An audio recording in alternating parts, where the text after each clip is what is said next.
untuk membantu penyanyinya atau manajemen penyanyinya dan memudahkan pekerjaan penyanyi dalam memintakan izin itu, dia meminta bantu kepada IO untuk melakukan hal itu.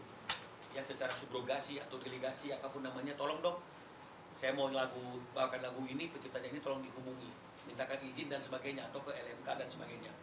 Tapi bukan berarti langsung kewajiban itu bergeser dari kewajiban penyanyi sebagai pengguna karya cipta itu dan mempertunjukkan karya cipta tersebut menjadi kewajiban daripada IO.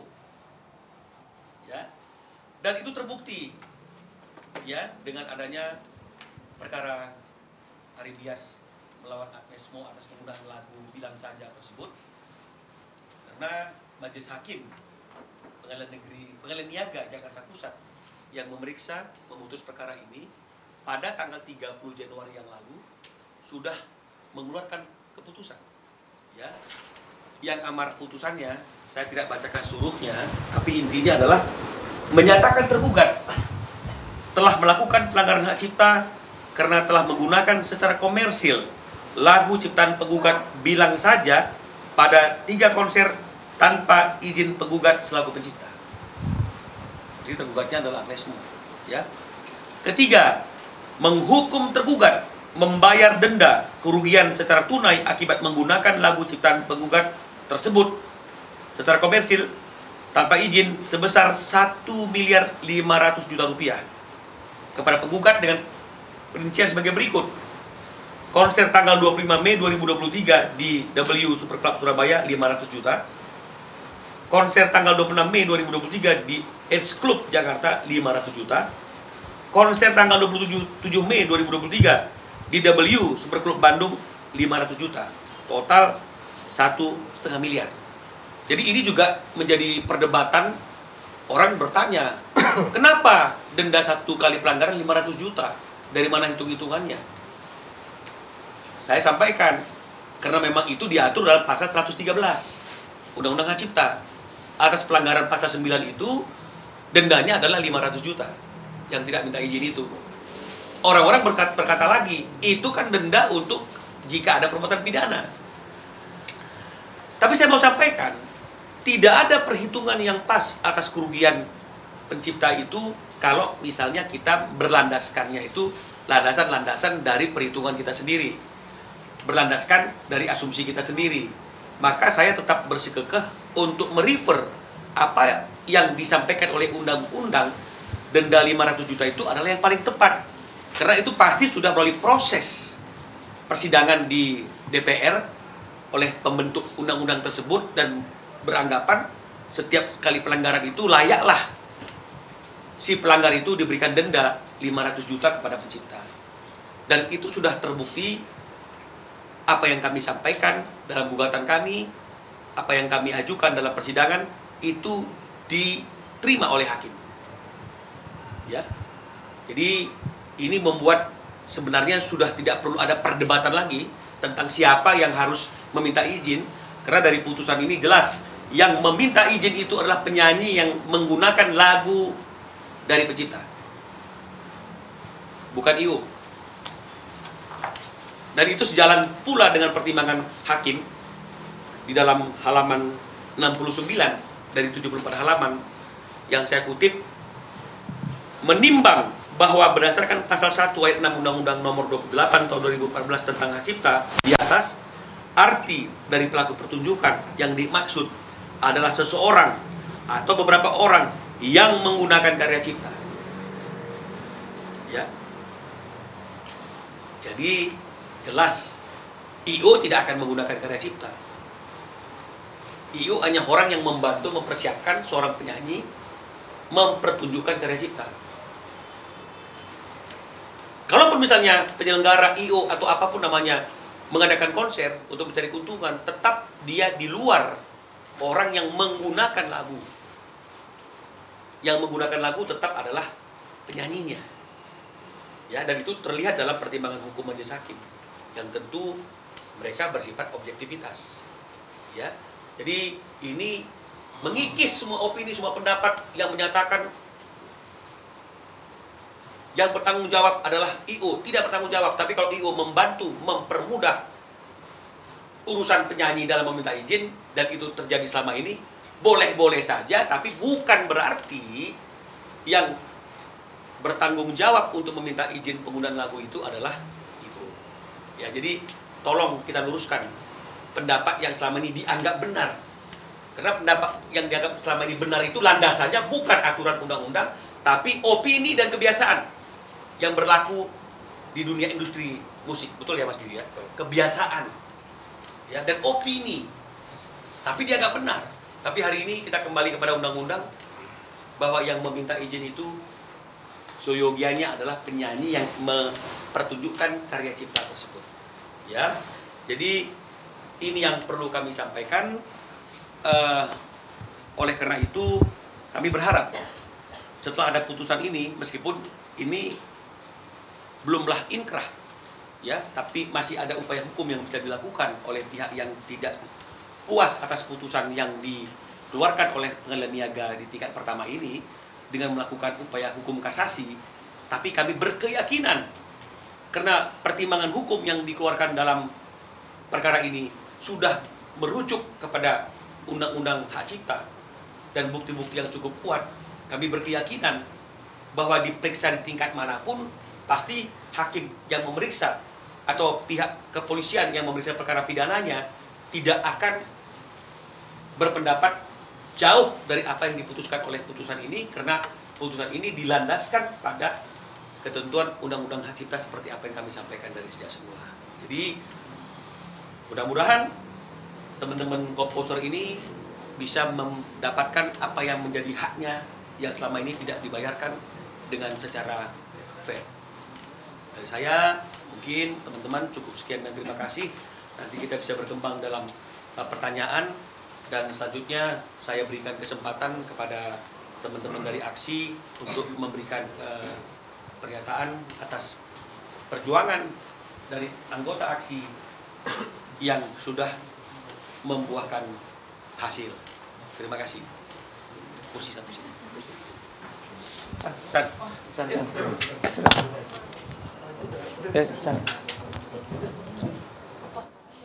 Silakan Mas Biu. Langsung aku? Ya, Mas. Selamat siang teman-teman semua. Hari ini kami ibaratnya kami merayakan atau kami mensyukuri sebuah peristiwa penting, bahwa selama kurang lebih 1,5 tahun perjuangan dari Ari Bias sebagai anggota dari AKSI, Asosiasi Komposer Seluruh Indonesia, hari ini kami ingin menyampaikan bahwa ini adalah istilahnya sebuah contoh atau role model, atau dalam bahasa hukumnya jurisprudensi, bahwa ada sebuah keputusan hukum yang sudah dilakukan, dan memang menunjukkan bahwa para pencipta lagu ini atau komposer, terutama dari teman-teman yang tergabung dalam Asosiasi Komposer Seluruh Indonesia, sudah menunjukkan bahwa ini adalah benar, karya cipta adalah hak dari para pencipta. Dan ini membantahkan pernyataan-pernyataan dari di luar sana, terutama dari LMKN yang pada tanggal 17 dan 19 Januari 2024, kalau saya tidak salah, itu menyampaikan bahwa pencipta lagu tidak boleh melakukan direct license, dan pencipta lagu tidak boleh untuk termasuk melakukan upaya hukum untuk memperjuangkan haknya. Itu termasuk salah satu di sana. Dan ini membantah hal tersebut. Dan bagi kami dari aksi, satu-satunya atau salah satu upaya dari kami adalah memperjuangkan direct license dengan kita sudah membangun sebuah tools atau sebuah perangkat atau sebuah sistem yang dinamakan Digital Direct License, yang nanti ini juga akan kami pergunakan sebagai sarana untuk mempermudah bagi para penyanyi dan juga penyelenggara acara untuk bisa memudahkan untuk meminta lisensi atau meminta izin kepada para pencipta lagu yang tergabung di dalam aksi.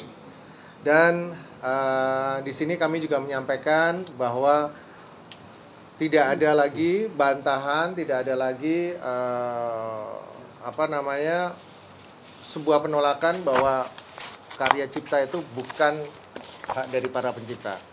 Jadi tidak ada yang mengambil alih hak dari para pencipta sesuai dengan Undang-Undang Dasar 45 Pasal 28 ayat 4H di situ, bahwa hak dari manusia itu memiliki hak yang tidak boleh diambil sewenang-wenang oleh siapapun juga, termasuk oleh negara atau oleh pemerintah, apalagi oleh LMKN.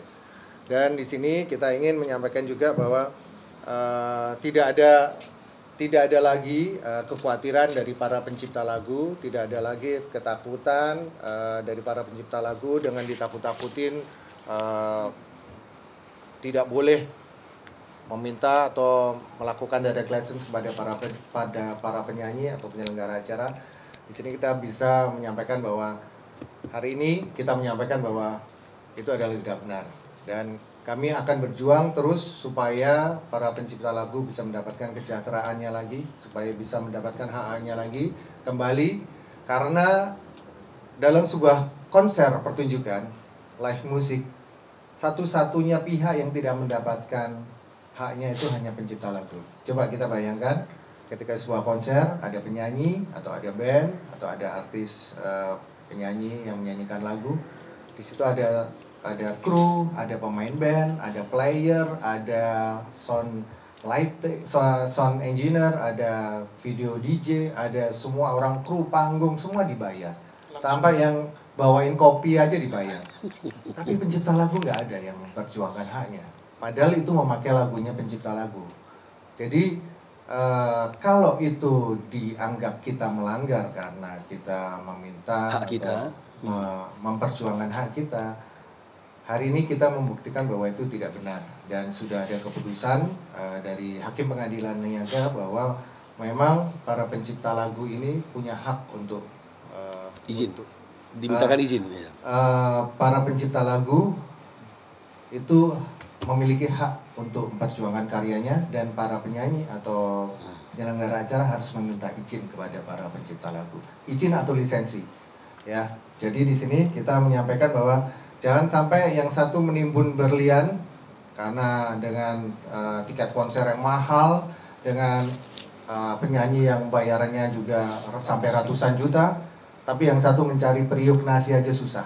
Jadi di sini kita menyampaikan bahwa rasa berkeadilan, rasa kemanusiaan yang kita perjuangkan sudah berhasil dilaksanakan oleh Bang Minola Sembayang selaku kuasa hukum dari Ari Bias, dan Ari Bias juga sudah terus berjuang untuk memperjuangkan haknya, dan hari ini kita mencapai keputusan yang sangat luar biasa buat kami. Aksi akan, walaupun ini bukan akhir dari perjuangan, karena kami akan terus berjuang untuk memperjuangkan hak berikutnya. Terima kasih. Balik. Ya, saya hanya menambahkan sedikit saja bahwa memang tadi sudah dikatakan oleh Ketua Umum Mas Biu bahwa ini adalah sebuah presiden yang sangat baik bagi perjuangan karya cipta di Indonesia, dan memang sudah saatnya komposer itu sekarang sudah punya tempat yang layak dan istimewa di negara ini. Karena saya harus mengatakan bahwa kami sebagai pencipta lagu, kami juga berkewajiban memberikan kontribusi kami kepada negara ini, dan apa yang kami bayarkan ke negara ini berupa pajak itu juga sangat besar. Jadi sudah waktunya negara dan pemerintah juga hadir di dalam perjuangan pencipta lagu. Pada hari ini Mas Ari Bias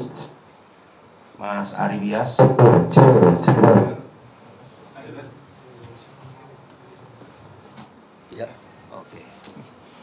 Mas Ari Bias telah berjuang mati-matian selama 1,5 tahun bersama dengan Bang Minola Sembayang dan Aksi sebagai organisasi yang menaungi. Dan saya sebagai sekjen turut berbangga hati dan bersyukur karena ini akan menjadi contoh, ya, contoh untuk perjuangan para komposer yang lain. Jadi saya hanya berpesan jangan pantang, jangan menyerah, ya, jangan mundur di dalam perjuangan ini karena setelah ini masih banyak hal-hal yang masih kita urusin.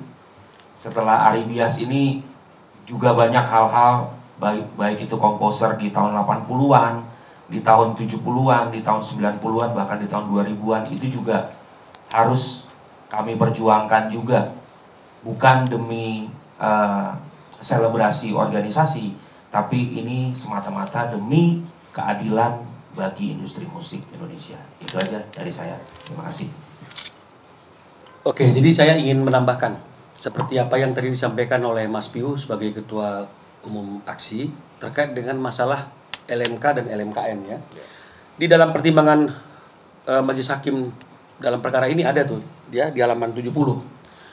Menimbang bahwa terkait dengan izin lisensi di mana tergugat membantahnya dengan menyatakan setiap orang yang penggunaan secara komersil ciptaan dalam suatu pertunjukan tanpa meminta izin terlebih dahulu itu kepada pencipta dengan membayar imbalan kepada pencipta melalui lembaga manajemen kolektif. Jadi di sini seolah-olah masih ada pendapat yang mengatakan yang penting bayar nih kepada LMK. Izin nggak perlu kepada pencipta, ya. Jadi orang mungkin lupa bahwa pemilik kekayaan itu adalah pencipta dan lembaga manajemen kolektif itu tugasnya adalah memungut dan mengelola, karena dia juga bisa melakukan hal itu juga karena ada kuasa dari komposer. Tanpa ada kuasa dari komposer maka mungkin dia bisa menagih itu, betul ya? Yeah. Nah, jadi pertimbangan lebih lanjut dari Majelis Hakim itu mengatakan demikian. Menimbang, jadi ini pertimbangan hakim nih, bukan saya. Menimbang bahwa tugas LMKN hanya menarik royalti saja, tidak memberikan izin lisensi, di mana lembaga manajemen kolektif LMK bertugas untuk mengelola hak, untuk mengumumkan.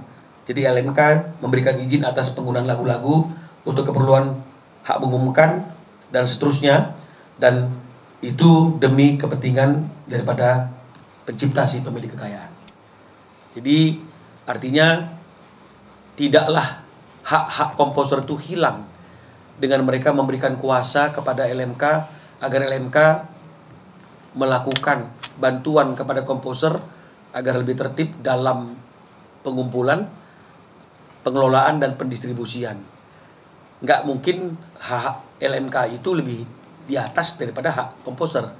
Jadi dalam pertimbangan hukum hakim ini jelas tergambar mengenai masalah hal tersebut. Jadi saya kira ini sudah terjawab Mas Piu tentang apa yang menjadi keresahan selama ini karena ada dualisme pemikiran ini kemana nih, kepada pemegang hak cipta atau kepada penciptanya. Jadi sebenarnya yang memiliki otoritas tertinggi adalah penciptanya. Karena kalau pemegang hak cipta kan itu atas dasar kuasa dan penunjukan daripada komposer itu sendiri. Jadi saya kira mudah-mudahan penjelasan ini cukup memberikan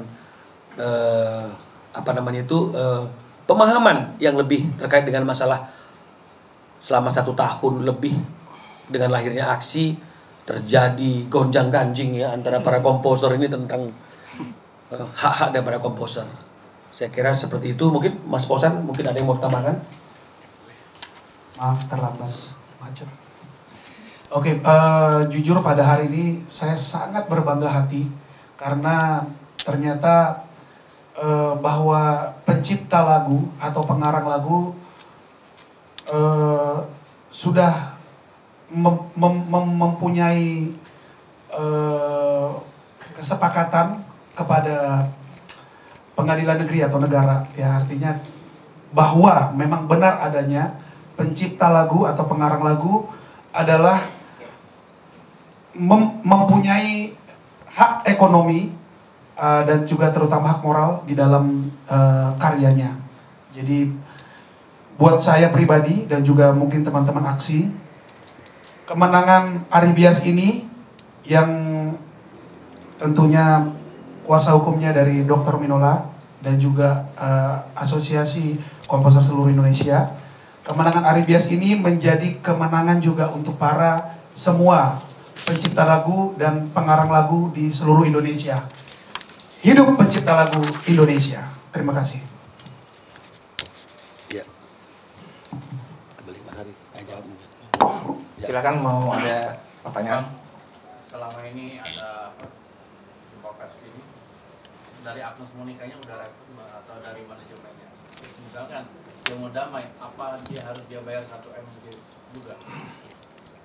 Jadi selama ini kan kita sudah melalui beberapa tahapan ya. Tahapannya itu tentu tahapan somasi ya. Sebelum somasi Mas Ari sudah mencoba untuk membuka komunikasi dengan manajemen Agnesmo ya, dan juga mungkin juga membuka komunikasi dengan penyelenggaranya yaitu Holy Wing ya. HWG ya, PT-nya ada di sini. Tapi komunikasi yang dibangun oleh Mas Ari sebagai komposer lagu tersebut bilang saja itu kan tidak mendapatkan respon dan tanggapan. Maka kemudian ditingkatkan ke dalam bentuk somasi ya yang kami lakukan, bahkan itu juga dilanjutkan dengan somasi terbuka karena pada awalnya kita kan juga tidak tahu di mana alamat Agnesmo. Jadi mau nggak mau kita harus dengan somasi terbuka agar somasi itu bisa sampai kepada yang bersangkutan. Ini kan juga tidak mendapat respon. Ya, saya tidak ngerti ya, tidak juga ingin sujon atau a priori, tapi apakah memang karena memang tidak ada etikat baik dan tidak menghargai komposer, atau karena masih terpasung dengan pendapat bahwa tidak perlu penyanyi itu memintakan izin kepada penciptanya, urusannya dengan LMK saja cukup misalnya ya, atau bayar kemudian cukup misalnya seperti itu. Jadi mereka mungkin menganggapnya ya nggak terlalu mengkhawatirkan, apalagi kemudian banyak pendapat-pendapat yang mayoritas seolah-olah menganggap apa yang diperjuangkan oleh Mas Ari ini konyol ya, melawan arus, melawan opini dan pendapat yang ada selama ini, bahkan mungkin dicurigai macam-macam ya. Mungkin tadi kata Mas Ari, saya baru tahu juga itu nggak ada beras lah ya, kalah judi online lah sehingga butuh uang ya. Tapi itulah yang membuat kita akhirnya melangkah kepada lembaga yang lebih tinggi, tempat kita untuk memperjuangkan sebuah keadilan, yaitu di Pengadilan Niaga. Dan ternyata saya harus menyatakan masih ada keadilan itu, memang masih ada. Tapi selama ini mungkin masih diragukan, terutama khusus tentang hak cipta oleh para komposer ini. Tapi hari ini para pencipta ini percaya dan kembali tumbuh keyakinannya masih ada keadilan. Ya, dan putusan itu sudah menyatakan menghukum tergugat karena melakukan perbuatan yang melanggar hak cipta komposer membawakan lagunya tanpa izin. Dan sudah ada diktum dalam mengadilinya itu menghukum. Jadi ini hukuman ini, ya. Bukan lagi tawar menawar. Bukan lagi negosiasi seperti somasi, tapi ini sudah ada kata-kata menghukum tergugat membayar kerugian. Jadi suka tidak suka ya harus dibayar 1,5 miliar itu. Bukan mediasi lagi ya. Bukan mediasi lagi, ini sudah putusan menghukum. Nah, pertanyaannya bagaimana nih kalau misalnya Agnesmo atau tergugat tidak ingin melaksanakan pembayaran itu, ya mungkin ya seperti yang tadi saya katakan melakukan upaya hukum lanjutan ya. Tapi kalau misalnya kemudian ini inkrah dan dia tidak mau membayarkan, tetap nggak mau membayarkan, mungkin kita akan unmanding ya. Tapi paling tidak yang ingin saya sampaikan, ketika putusan ini sudah keluar dan pengadilan menyatakan menghukum seseorang untuk membayar denda, kalau denda itu nggak dibayarkan, sebenarnya yang sesungguhnya dilecehkan dan dihina di sini bukan lagi Ari Bias, tapi sebenarnya adalah pengadilan. Ya, karena tergugat tidak melaksanakan apa yang sudah diputuskan oleh pengadilan. Ya, jadi saya harap dengan adanya kepastian ini, selama ini kan mungkin Agnesmo juga dilema ya, perlu bayar apa tidak. Apalagi mungkin banyak juga orang yang meyakinkan tidak perlu dibayar itu ini segala macam seperti itu. Tapi dengan adanya putusan ini seharusnya tidak perlu ada dilema lagi, nggak perlu ada galau-galau lagi. Jadilah contoh menjadi penyanyi yang taat. Ketika ada putusan ditaati, dibayarkan, itu juga tidak akan membuat dia jadi rendah, dia jadi hina, enggak.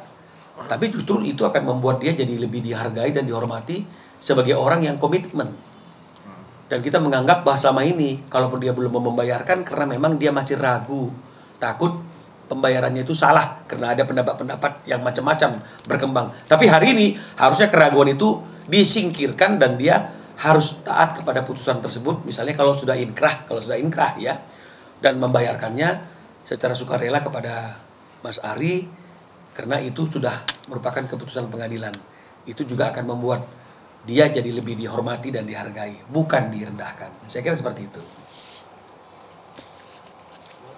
Andai kata ini Bang, dia nggak bayar juga, apa diseret ke penjara atau apa?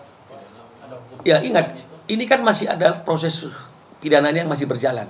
Ya, selama ini mungkin penyidik Barreskrim juga masih belum menemukan mungkin ya, karena ini kan upaya hukum yang jarang sekali ya, langka sekali. Ya, jadi mungkin juga masih terjadi pro kontra pendapat yang macam-macam seperti yang tadi saya katakan ya, yang berkembang itu ya.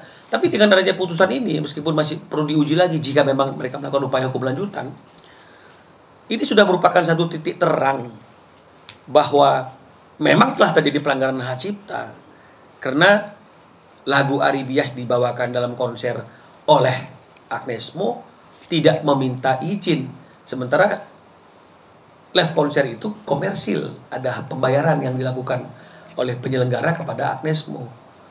Jadi dengan kondisi yang seperti itu, sebenarnya harusnya tidak perlu ada keraguan-raguan lagi buat penyidik Barreskrim yang menyidik perkara ini untuk menaikkan status Agnes Mo yang sudah dilaporkan menjadi tersangka.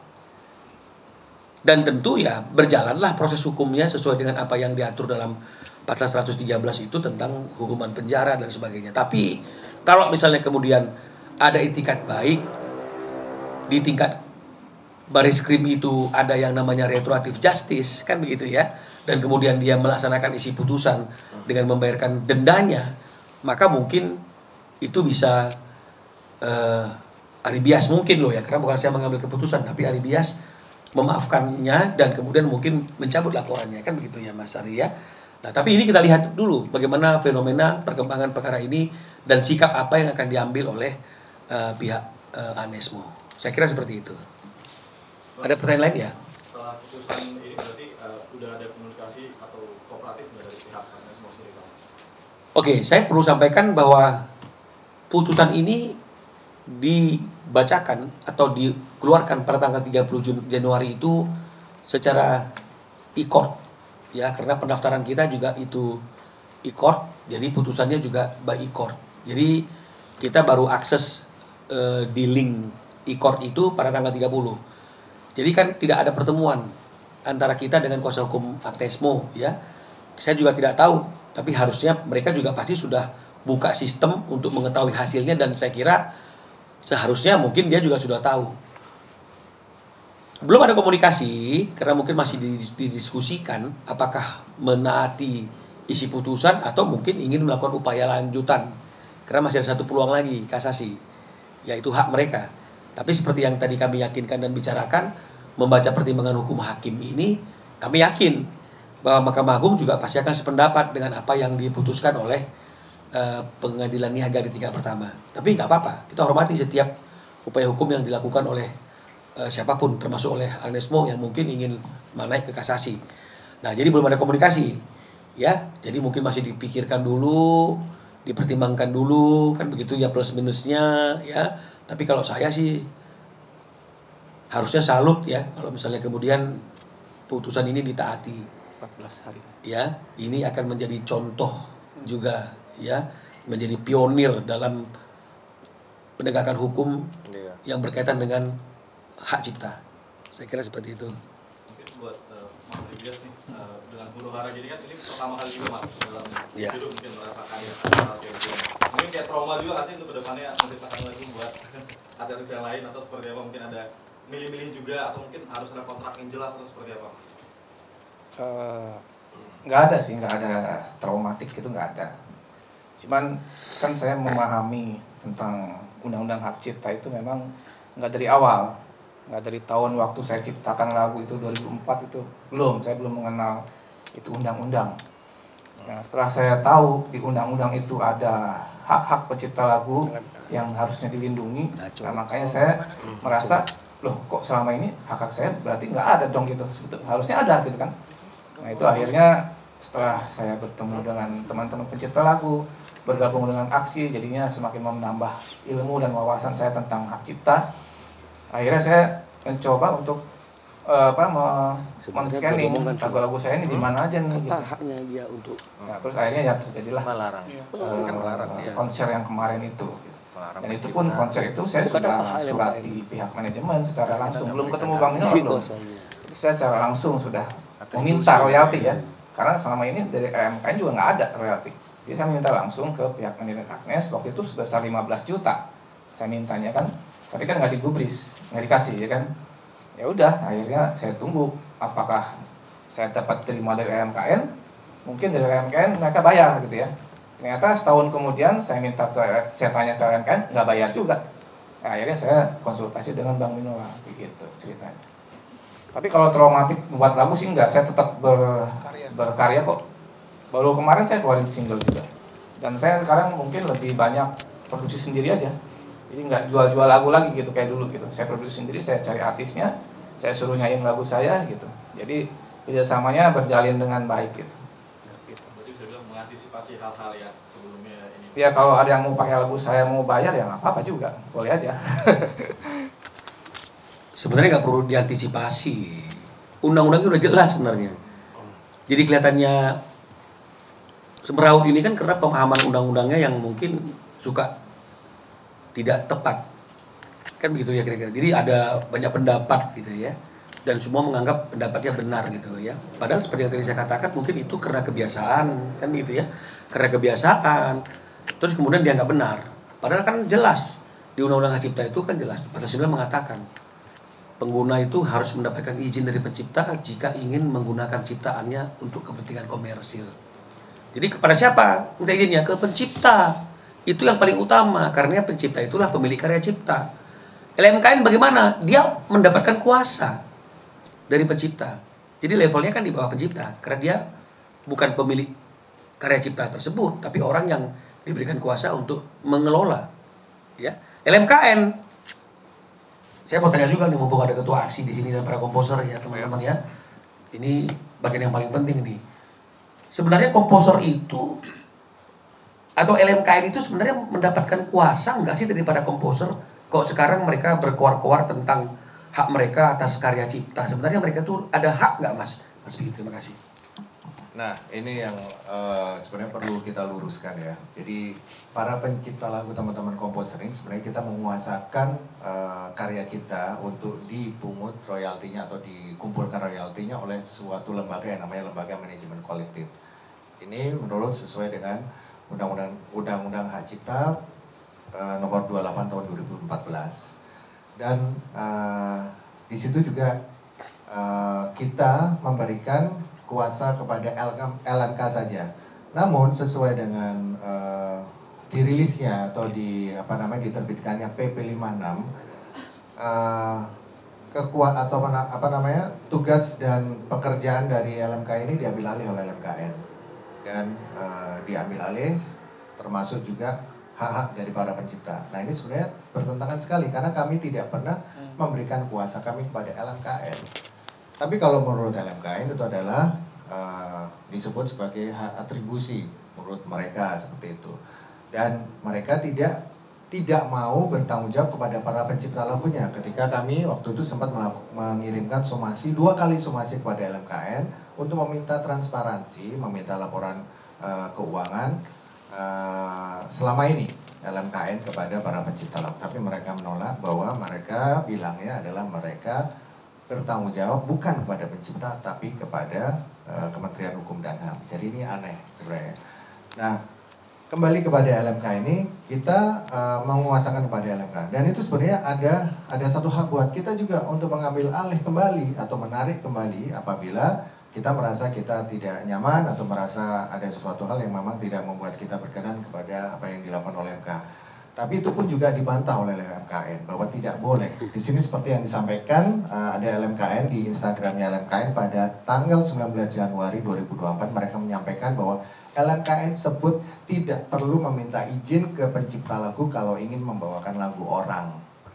Nah, hari ini sudah terbuktikan, sudah terbantahkan bahwa keputusan Hakim Pengadilan Niaga sudah membuktikan bahwa harus ada izin kepada para pencipta lagu. Tapi kenapa LMKN mengklaim sebut tidak perlu meminta izin kepada pencipta lagu? Ini melanggar Undang-Undang Dasar 1945 pasal 28H ayat 4 loh. Bahwa tidak boleh ada yang mengambil alih hak milik termasuk hak para pencipta lagu dengan sewenang-wenang. Ini sewenang-wenang LMKN. Sewenang-wenang bahkan oleh negara pun. Kalau mereka selalu mengklaim, mereka berkoar-koar bahwa mereka adalah lembaga bantu pemerintah. Dan berarti kalau mereka lembaga bantu pemerintah, mereka harus ada yang membiayai. Mereka mengklaim mereka tidak dibiayai pemerintah. Berarti dari mana pembiayaannya? Ya dari royaltinya para pencipta lagu yang mereka kumpulkan selama ini. Nah, ketika kami minta transparansi, itu tidak pernah diberikan ya Bang ya. Bang Minola selaku kuasa hukum dari aksi, kita sudah mensomasi pada LMKN 2 kali. Ternyata mereka tidak mau memberikan laporan pertanggungjawaban itu. Bahkan pernah juga. Jadi saya rasa cukup ya. Ya. Jadi kalau memang tidak pernah diberikan kuasa ini Mas Badai kepada LMKN, apakah keberadaan LMKN itu bentuk intervensi pemerintah atas kekayaan intelektual komposer atau seperti apa ini Mas? Apakah memang LMKN itu keberadaannya itu memang sesuai dengan maksud dari Undang-Undang Hak Cipta? Ya, jadi sebenarnya kalau yang tadi dibilang sama Ketum ya, bahwa kami sebagai pencipta lagu itu adalah melakukan kesepakatan ya, perjanjian ya dengan LMK, di mana semua pengelolaan itu adanya di tangan mereka. Pengelolaan ya, bukan penentuan. Nah, tapi jangan lupa juga bahwa di dalam perjanjian dalam LMK, bahwa apa yang sedang disepakati tidak boleh mengambil hak sepenuhnya daripada pencipta. Jadi tetap itu penentunya adalah pencipta lagu. Sekarang kan yang menjadi rumor yang beredar adalah semuanya tergantung daripada LMKN. Padahal pencipta lagu tidak pernah ada kesepakatan, ini yang berhubungan dengan LMK ya, tidak pernah ada kesepakatan dengan LMKN. Jadi ini perlu dipertanyakan bahwa kalau kami mempertanyakan ini dengan LMK, itu adalah sebuah kewajaran dan sebuah kebenaran karena kami melakukan perjanjian dengan LMK. Dan kami juga meminta pertanggungjawabannya dengan LMK. Nah, tapi kalau tiba-tiba ada LMKN, ini artinya sudah bias, ya, sudah bias. Jadi kalau sudah bias berarti segala sesuatunya harus dipertanyakan kembali. Menurut kami ya, sekarang sudah waktunya pencipta lagu bisa melakukan pembayaran langsung, yaitu direct licensing. Sementara di luar negeri pun beberapa negara-negara besar itu juga sudah melakukan ini, teknologi ini, gitu ya. Jadi sebenarnya tidak lagi memerlukan adanya perantara-perantara seperti ini. Kenapa? Karena laporannya pun ya terakhir di 2022 ya Ketum ya. Iya. Itu tidak sampai 1%. Jadi hanya 0,5%. Ya, berdasarkan data itu hanya penarikan penarikan performing rights itu hanya mencapai 900 juta. Nah, ini kan menjadi tolak ukur yang menurut kami ini perlu dipertanyakan. Jadi dari masalah ini kami ingin supaya sudah saatnya kita harus menjalankan direct licensing karena itu adalah real time, akuntabel, transparan dan pencipta lagu bisa menerima langsung pada saat jam, detik, menit ketika lagu itu dipakai. Gitu. Ya, jadi kalau begitu tadi apa yang ada di akun Instagramnya ya, LMK mengatakan tidak perlu meminta izin, ini bertentangan dengan undang-undang. Nah, harusnya dijelaskan yang mana yang nggak perlu minta izin asal dibayarkan. Itu kan ada kan kayak penyiaran radio kan nggak mungkin mau disiarkan izin dulu, tapi kan tidak boleh digeneralisasi seperti ini. Ini penyesatan kalau menurut saya. Karena untuk live konser itu kan tidak otomatis kan, ada jeda waktu, direncanakan kan gitu ya. Konser kan pasti begitu ya, direncanakan. Nggak kayak radio kan, nggak direncanakan mau muter lagu apa, mendadak gitu ya. Ada proses minta izin, keramaian, ada keramaian. Jadi artinya cukup waktu untuk meminta izin. Jadi kalau kemudian dikatakan tidak perlu, ini kan penyesatan. Yang seperti inilah yang akhirnya melemahkan hak daripada komposer itu. Jadi akhirnya kita lupa yang punya hak itu sebenarnya adalah komposer, bukan pihak-pihak lain. Pihak-pihak lain itu sebagai alat bantu, ya, sebagai orang yang membantu pengelolaan, pemungutan, pendistribusian. Tapi sebenarnya mereka tuh bekerjanya itu harusnya demi kepentingan si pemilik kekayaan. Siapa itu? Itulah komposernya. Ya, ini yang akhirnya bisa kita buktikan dalam proses persidangan ini. Masih ada keadilan dan putusannya sesuai dengan Undang-Undang Hak Cipta. Karena tidak minta izin kepada penciptanya, maka ya penyanyi tersebut dihukum untuk membayar denda kerugian. Saya kira seperti itu. Nah, dan satu lagi yang saya mau tanyakan kepada Posan, kuasanya kan komposer kepada LMK. Lalu bagaimana peralihan daripada LMK kepada LMKN? Karena kadang-kadang LMK juga lemparnya kepada LMKN. Apakah dalam kuasa itu, dalam perjanjian itu ada hak kepada LMK untuk mensubstitusikan atau hak untuk memberikan lagi kewenangan itu kepada orang lain? Seharusnya nggak ada, karena di kontrak itu nggak ada. Karena ini pernah terjadi juga di dalam urusan saya, ya. Saya ada kontrak dengan LMK. Lalu karena band saya sebelumnya selalu membawakan karya-karya saya terus dibawakan, tetapi saya tidak merasakan hak ekonominya secara langsung. Artinya tidak, menurut mereka mereka nggak perlu harus lapor ke saya. Yang penting mereka sudah bayar. Dan akhirnya saya datang ke LMK, Pak. Setelah saya datang ke LMK, ternyata juga nggak bayar juga. Ya dia paling ada bayar 1-2, tapi belasan tahun ini dia tidak ada laporan juga gitu.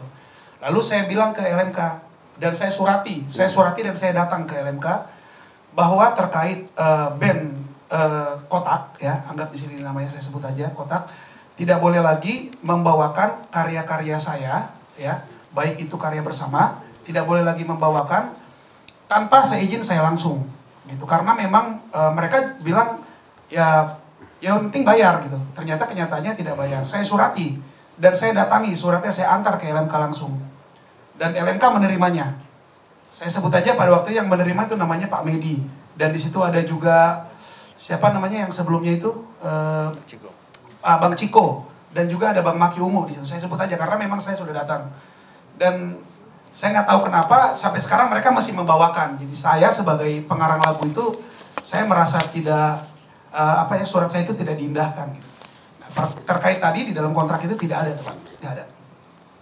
Jadi gini dia, pasal 9 itu mengatakan pengguna karya cipta itu harus meminta izin, ya, harus mendapatkan izin terlebih dahulu dari penciptanya. Jadi pertanyaannya kan segampang aja. Kalau nggak diizinkan, boleh nggak dibawakan? Ya nggak boleh. Ya, nggak boleh. Jadi kalau misalnya kemudian ada pernyataan yang menyatakan tidak perlu minta izin, loh ini ngaco jadinya. Sementara undang-undang aja mengatakan harus minta izin. Lalu kalau misalnya kemudian minta izin, boleh nggak pencipta atau komposer tidak mengizinkan? Boleh. Kemudian orang-orang mengatakan tidak boleh dilarang, tidak boleh tidak diizinkan. Loh, buat apa minta izin kalau memang tidak boleh tidak diberikan izin?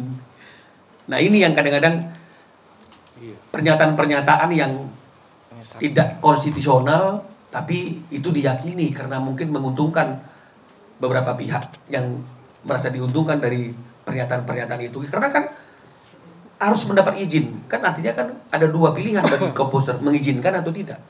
Kalau nggak mengizinkan artinya kan dilarang. Tapi kemudian lembaga-lembaga itu menyatakan tidak boleh dilarang. Loh, artinya kan wajib diberi izin. Buat apa ada aturan yang mengatakan harus mendapatkan izin? Orang boleh kok. Dan nggak boleh tak diizinkan. Nah, otomatis nggak boleh dibawakan. Nah, jadi ini yang kita harus kembalilah kepada aturan yang sesungguh dan sebenar-benarnya, bahwa Undang-Undang Hak Cipta itu dibuat dan dilahirkan kan untuk melindungi kepentingan penciptanya, ya. Jadi saya kira seperti itu. Nah, kenapa para komposer ini kemudian akhirnya teriak-teriak untuk haknya itu? Karena mungkin mereka merasa bahwa mereka tidak mendapatkan hak itu sesuai dengan apa yang seharusnya mereka dapatkan. Diberikan kuasa kepada LMK untuk memungut dan diharapkan makin tertib dan makin tercatat dan makin banyak yang bisa dipungut dan makin banyak yang bisa didapat dari penggunaan karya cipta tersebut. Malah sebaliknya, ini yang mungkin yang terjadi. Kita boleh tanya nih sama Mas Piu ini berapa sih dapat dengan karya cipta yang sedemikian banyak ya, yang digunakan juga dalam beberapa konser-konser atau pertunjukan-pertunjukan yang komersil. Dapatnya berapa sih Mas setahun ya, per tahun ya? Iya, setahun ya. Mungkin 1 miliar ada Mas berapa Mas? Ini teman-teman media udah banyak yang tahu mungkin. Jadi saya tuh dapat royaltinya 125.000. Ini sesuai dengan laporan ini. Nanti kalau mau di capture boleh. 28 Agustus 2024 laporan dari LMK Wami. Dikirim ke Bank Buana Indonesia 62 sekian Satrio Yudiwano 125.782 rupiah. Jadi wajar kalau umpamanya di sini Mas Ari Bias, kalau Mas Ari Bias sama sekali tidak ada ya Mas ya, laporan nol. Tidak ada laporan dari LMK maupun LMKN. Jadi kenapa Mas Ari Bias berusaha untuk memperjuangkan haknya? Lagunya sudah dipakai ribuan kali. Dapat duit? Nggak dapat duit. Komersil, yang membawakannya dapat duit. Yang membawakannya kan dapat duit. Membawakannya dan juga yang penyelenggaraan juga dapat duit semuanya. Seperti yang tadi saya sampaikan, bahwa dalam sebuah konser pertunjukan di Indonesia saat sekarang ini, teman-teman, hanya pencipta lagu yang tidak mendapatkan 1 peser pun ibaratnya dalam sebuah konser. Dan ketika konser itu selesai, semua dibagi, kru dibayar, yang bagian bawain kopi, yang bagian kamera, foto, semua ada bagiannya, ada bayarnya, cuman pencipta lagu yang tidak. Dengan dalih dari LMKN bahwa tidak perlu meminta izin ke pencipta lagu kalau ingin membawakan lagu orang. Ini sebuah penyesatan yang salah karena memang terbukti. Hari ini kita menyampaikan bahwa ada putusan hakim dari Pengadilan Niaga menyatakan bahwa salah kalau nggak minta izin. Salah pernyataan itu. Jadi memang putusan ini menyatakan bahwa pencipta lagu, penyanyi atau yang ingin membawakan lagu atau karya musik para pencipta lagu harus meminta izin kepada pencipta lagu. Terima kasih. Ya. Ada pertanyaan lagi Mas? Ya. Ke Mas Piu ini kan dari baru satu dari sekian banyak komposer yang menggugat penyanyi atas hak cipta ya. Terus sebagai pengurus aksi Mas Piu, kedepannya mungkin bisa dibuat win-win solution seperti apa sih Mas Piu agar kasusnya Mas Ari Bias ini tidak terulang kembali ke depannya? DDL itulah. Ya, tengahnya apa? Jadi mungkin ada kesepakatan antara gimana supaya kejadian ini tidak terulang lagi. Jadi solusinya gampang banget. Menyelesaikan masalah ini gampang banget, yaitu digital direct license. Apa itu? Yaitu sebuah cara untuk mengajukan lisensi seperti yang dilakukan di luar negeri. Tapi ini tidak mau dilakukan atau tidak ingin dilakukan oleh LMKN. Kenapa? Karena ini sangat transparan. Karena begitu satu penyelenggara acara ingin menyelenggarakan acara, dia harus mengajukan lisensi dulu. Lisensi kepada para pencipta lagu, dan ini akan terkonek secara sistem ya, secara digital, secara online yang real time, langsung minta izin, langsung notifikasi, dan ketika izin udah diberikan berarti penyelenggara boleh menjalankan acara. Sebenarnya itu aja, simple banget. Dan kalau sudah mendapatkan lisensi, nanti izin keramaian akan dikeluarkan. Dan itu kita udah menyiapkan sistemnya, tapi ditentang terus oleh LMKN karena mereka ingin tidak transparan. Karena tujuannya adalah diolah dulu semua datanya kan. Saya nggak perlu berhati-hati dalam ngomong karena ini kenyataan bahwa ini tujuannya adalah tidak transparansi, adalah sebuah keinginan, sebuah kemauan yang dilakukan oleh orang-orang yang memang ingin berusaha untuk mengambil keuntungan dari hak dari para pencipta lagu. Jadi solusinya adalah direct license, digital direct license, karena yang selama ini dilakukan oleh LMKN, mereka tidak kompeten untuk menjalankan ini, tidak kompeten untuk mengumpulkan royalti, tidak kompeten untuk mendistribusikan royalti dengan benar.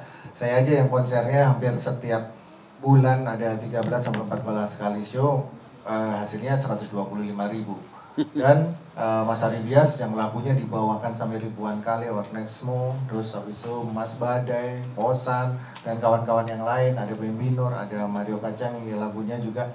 Semua lagi dalam proses juga untuk memperjuangkan ini, yang nanti akan mengikuti juga apa yang dilakukan oleh Aribias dan Bang Minola untuk, ya Bang ya, untuk melakukan upaya hukum untuk menjadikan ini sebuah pembelajaran, sebuah siar atau sebuah announcement buat banyak pihak bahwa untuk meminta izin kepada pencipta lagu itu harus, untuk mendapatkan lisensi kepada para pencipta lagu itu harus.